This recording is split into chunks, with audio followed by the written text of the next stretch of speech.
This video will go over the initial setup and playthrough of a card for the Capitalist Atoma. So this is the setup of the board for the Capitalist Atoma, and this can be found on page 10 of the Crisis and Control Rulebook. So take note for the actions. Build company is the closest to the middle on the second row. Then sell the foreign market is next to that, and then propose bill.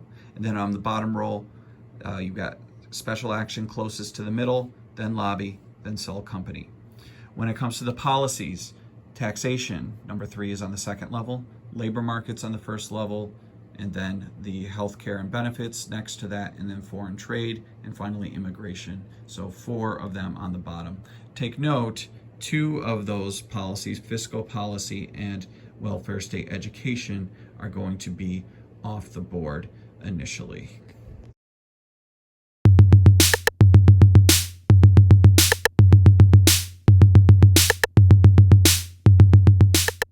So let's play out a card with this initial setup. So we just flip over the first one, and we've got our row of actions on the top, and we take them, take the checks in that order. So the first one is going to be sell to foreign market. So we check our foreign market first, and let's check the current exports card to see if we can sell to the foreign market. Let's say we're able to make 2 transactions. In that scenario, we're going to move the foreign market up 2 because it's 1 per transaction. So sell to foreign market goes up 1, 2 priorities in that scenario. Second, we've got the check companies action, the build company action up based on the situation here.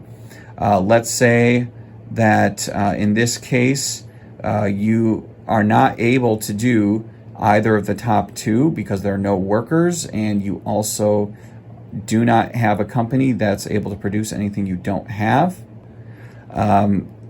And let's say you also have no demonstration, so you would not be able to move the company build company card up at all, but we are less than 2, so it's 1 or less, so the special action can move up 1 in that scenario. So the proposed bill is collapsed in 1, and then the special action will move up a priority as well. Here, let's get these resituated, okay?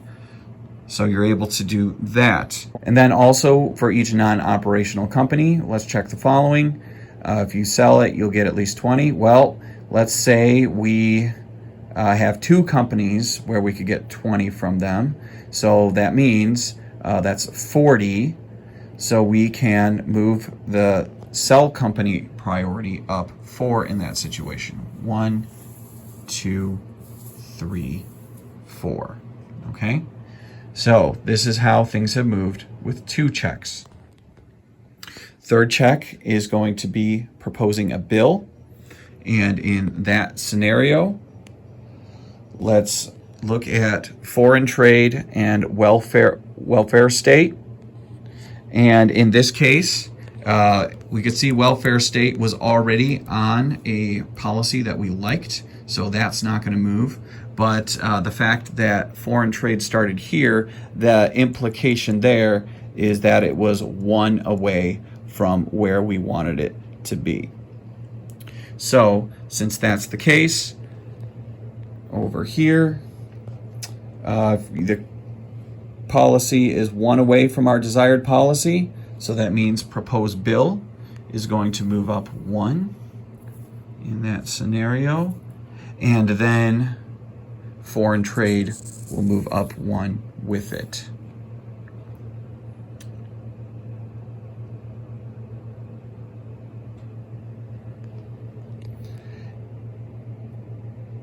Since we would be able to propose a bill for foreign trade, we wouldn't do the bottom of that card in that scenario, but if you run into a situation where you aren't able to, then you can move the special action up 1. Finally, the last one is the influence. And in that case, if there's at least 1 proposed bill, check the following, and basically you count up all of the influence from the other players and all the influence they will be getting from the various things they do. So they give examples here of production from operational companies, trade union bonuses, and the state's personal influence that they have from legitimacy. You factor all those in, even if they don't have them right now. And then you subtract what you have. So let's say the other players all have 8 influence together, and you have 5 influence. In that case, you would move the lobbying up 3 because you take the difference. Lobbying is X. X equals the difference. 8 minus 5 is 3. So you would move the lobby card up 1, 2, 3 in that situation. So in that case, we have moved through all the items on the top of the card, and then we are going to be able to, after we collapse everything down, determine which action to take. In this case, sell company is the highest priority. Since sell company is the highest priority, you would do that. You would sell a company, and in that case, you would move it down 2 steps, 1, 2, for the next round. So that is how you play through a card with the Atoma. Remember, if you do what the first priority action ends up being, so if, say, in this scenario, we had sell to foreign market as the top action, well, it says if you sell to foreign market, you get an additional 5 for each transaction you perform. So that's just going to be randomized as a bonus in the advanced mode. In the regular mode, that would be the first priority all the time, but now it just will be a bonus if it happens to be the one that is the priority card. But additionally, remember, if by chance special action is the top card and that's the action you take, you look to the bottom card, or the bottom of the card that you drew, to see what that special action will be, as it will be different for each card. So that is how we play out a card in the Capitalist Atoma. Drop any questions in the comments and I'll either answer that question or I'll investigate to try to get an answer for you.